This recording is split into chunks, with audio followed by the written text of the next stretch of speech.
Trade shows all around the world are canceled. So how are agencies like JAMPRO still getting the word out about Jamaica and our products? I'm Kalila Reynolds, and this is Money Moves JA, brought to you in partnership with Exim Bank's Business Advisory Service. If you have something that you want to export, keep watching to find out more.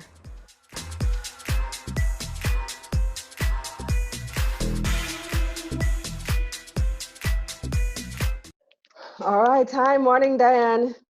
Morning, Kalila. Well, let's get right to it, because I've been wondering throughout this whole pandemic, JAMPRO came to my mind, because a lot of what you guys do in promoting Jamaica is, going to trade shows, hosting trade shows, having meetings. And I'm here thinking, how do you get all of that done still when social distancing is the new norm, when trade shows around the world are canceled? So what have you been doing over there at JAMPRO, Diane? I think you've been listening to our executive management meetings, because this is exactly what we talked about over a month ago. We are great friends of Zoom, Microsoft Teams, and Skype for Business. So essentially, those are the three platforms that have enabled us to continue conversations with our clients. The first thing we realized when this whole pandemic started was we have to reassure businesses that are already in Jamaica, that are already invested, and that will feel some uncertainty as to what's going on. So the first order of business was to reach out to them. So phone, as I said, Zoom, online meetings, etc. And then the second order of business is to talk to those who are about to invest, so they're in the process. So we've reached out to them the same way. So we've had to categorize our clients and troubleshoot for a lot of them, and do things like help MyCAF with the excess supply in agribusiness. So where would you say that's what would you say is the number one thing that people who normally would come to JAMPRO ought to be doing right now? We've worked with quite a lot of exporters who have seen their markets displaced by the shutdown of tourism, to find new markets. And we have been able to find new markets for some companies doing things like hand sanitizers, healthy products. We've been able to find some new markets.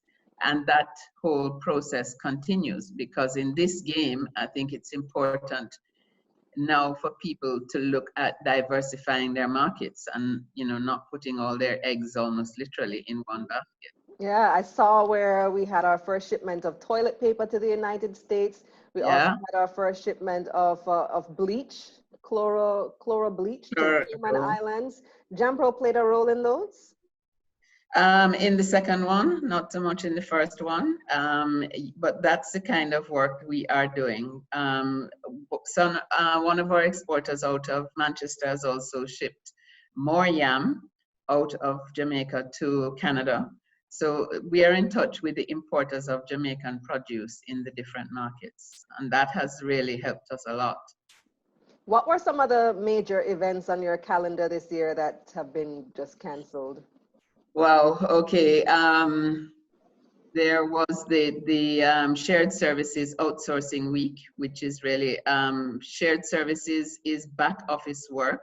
It's BPO plus, so it's back office work, finance and accounting, HR, legal, IT. And so this shared services trade show was going to be an opportunity for us to market Jamaica as a shared services location. So that's a big one that got postponed. The Caribbean Hotel Resort Investment Summit, Chris, that one is a usual one that we go to. That has been postponed to the end of the year. The Jamaica Expo, which is one of our big sources of export leads. So getting in touch with new buyers, because we're responsible for bringing in buyers. So that is a big, big event for us, as well as for JMEA.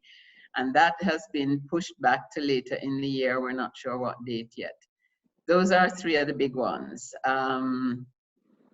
But there are many others. There's Outsourcing Week, but mainly in outsourcing and tourism, those are the two biggest ones where we've seen cancellations. Right. So what do you do now because of these cancellations? How do you still get the same level of exposure that you would have? Well, social media is a big thing. So we still do a lot of posts on social media, particularly LinkedIn, Twitter to some extent, Facebook to some extent. We've been doing webinars. We've had two really successful webinars. One was about COVID recovery and talking about the different sectors where we think people should be investing going forward. The other one was to do with export matters, and we've gotten over 2,000 views of both those because we've uploaded them afterwards to social media. So webinars is a great one. I've done a number of interviews online like this one, and then really direct marketing. So contacting new people, developing our hit list of targets like any sales organization, and then really reaching out through email, through telephone, through different angles that we can take through referrals and connections. We've reached out to new people as well. So a lot of these shows though would have required traveling abroad and would have allowed you to make links with people in different markets. So I hear you saying, you know, you're doing the webinars, you got the 2,000 views and so on, but I feel like a lot of that would be a local audience. How do you No, still, not at all. no? Not at all. No.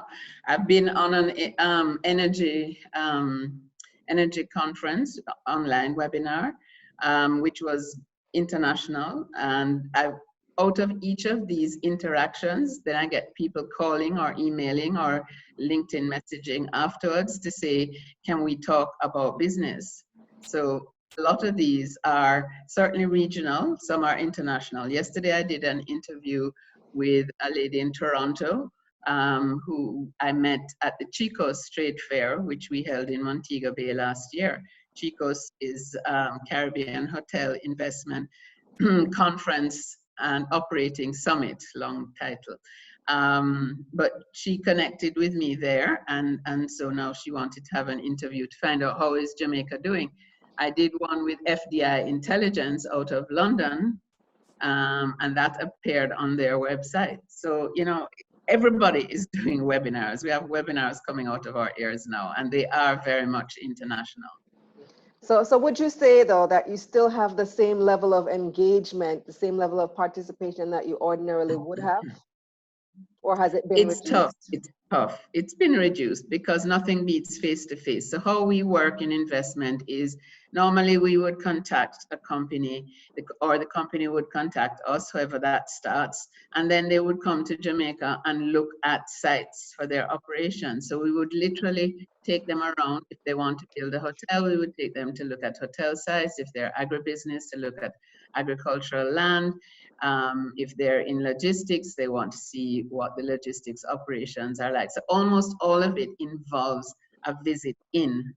So what we've had to do, and we did this quite successfully a couple of times, is to use video. So we've been able to do virtual site visits. So if you imagine talking to someone as I am now, but using video to show them the different sites that are available. But nothing beats the face-to-face contact. Nothing is ever going to beat that, because you have to feel a product, you have to touch it, you have to see if you feel comfortable with it if you're going to make an investment, because most investments are long-term relationships. So it's been tough, and it will continue to be, I think, for some time until people are happy getting on a plane and coming back down to look at opportunities. Is it more difficult convincing somebody to make an investment just by showing them a video as opposed to allowing them to have the full experience? Absolutely, absolutely. Because they also want to meet other people. Sometimes they want to meet, you know, heads of business. They want to meet ministers. You know, they want to meet, like if you're investing in outsourcing, you want to talk to potential employees. So we've had to organize, for instance, focus groups for people coming in the outsourcing industry to show them the capacity of our employees here. So they want to talk to prospective employees and get a feel for how they think. All these things are difficult to do because so much of communication, as you know, is body language. So it's not that easy to convey that over a line. So have a lot of deals been stalled then? You have people saying, we were interested, but wait till this all passes and then we'll come down and we can talk some more? Yeah, I mean, you know, FDI Intelligence, which is a subsidiary of the Financial Times, so very respected publication, and also UNCTAD, have projected that FDI, foreign direct investment, is going to fall between 30 and 40% this year. Ouch. Which is huge. Yeah, it's huge. So that obviously is impacting all our figures because we have targets for foreign investment, we have targets for local investment. So we are definitely going to get hurt this year, and we are seeing a number of projects stalled. So for instance, the Norman Manley International Airport and the Sangster International Airport, both of which would have seen heavy investment by GAP, who's the manager of those two airports now. Those projects are definitely gonna be delayed. Some of the big hotel projects that we were expecting to start up this year, at least to start construction, are going to be delayed. So yeah, it's gonna, our figures are taking a hit, that's for sure. Would you say, are you seeing any silver linings though in being forced to do business that the way that you're doing business now, and learning new methods of communication, new methods of reaching out to people? Are you seeing any things that likely will stay even after COVID passes? Any ways of doing things that you are going to continue doing that you didn't do before? Well, I think work from home is going to become a feature of almost all business in Jamaica. I think they're on your private island. My private, absolutely. You know, some people say they're more productive working from home for various reasons. Some people feel less productive because they've got young kids and they have to split their time, and they get more distractions. But some people are happier working at home. So I think that because of social distancing is going to become a feature of the landscape.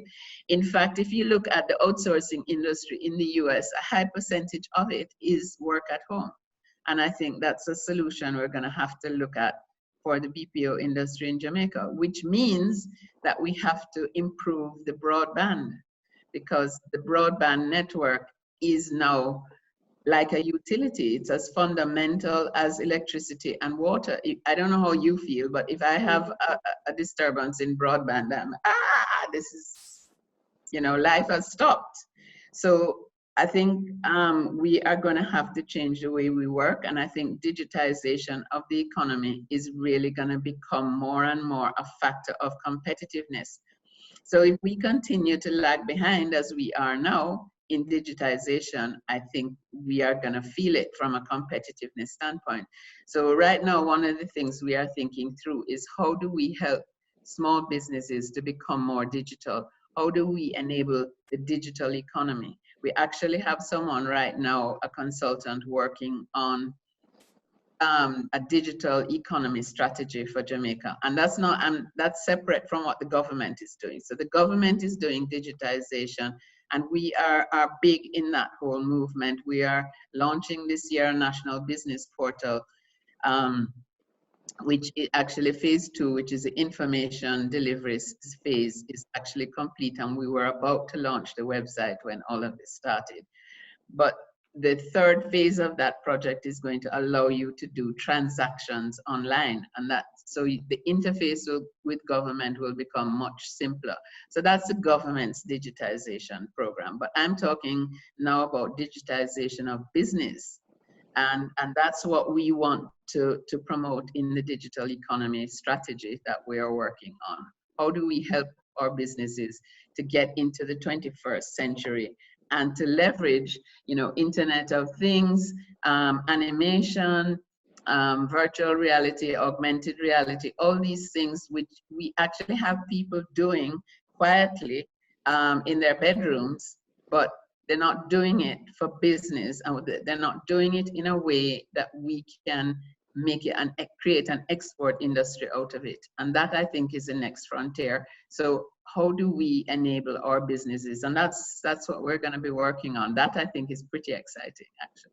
It is exciting, but I think the overall message for you at JAMPRO right now too is that you're still open for business. Jamaica is still open for business. You got it. You're an exporter, you want to make these kind of links, you can still contact JAMPRO. You're still doing all the work that you used to do.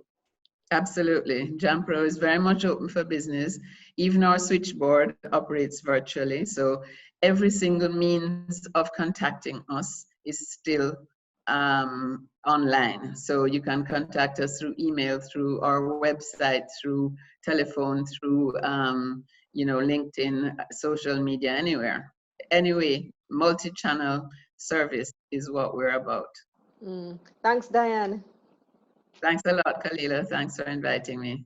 That's it for this episode of Money Moves JA, brought to you in partnership with Exim Bank's Business Advisory Service. Check out their website, eximbankja.com. And if this information has helped you in any way, please spread the news and share with a friend. Also, like this video so that YouTube and Instagram show it to more people. And subscribe to my YouTube channel, youtube.com/Kalila Ray. Turn on those post notifications as well. I'm Kalila Reynolds. Stay safe.